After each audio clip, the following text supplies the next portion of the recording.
In this video, I'm going to show you how to add Adlibs on BandLab. So the first thing you'll need, of course, is some audio to which you want to add an adlib. So here, I just have some beat from the BandLab sound. So if I play it to you really quickly,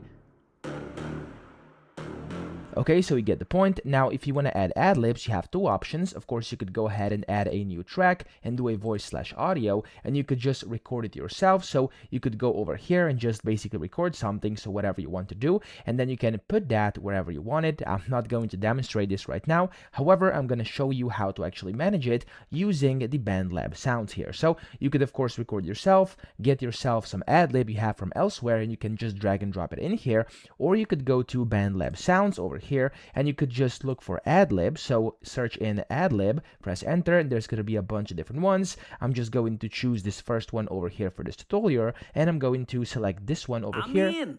There we go, it's just a random adlib. You can just drag and drop it like that, and then I'm gonna put it over here. So let's hear how this sounds now.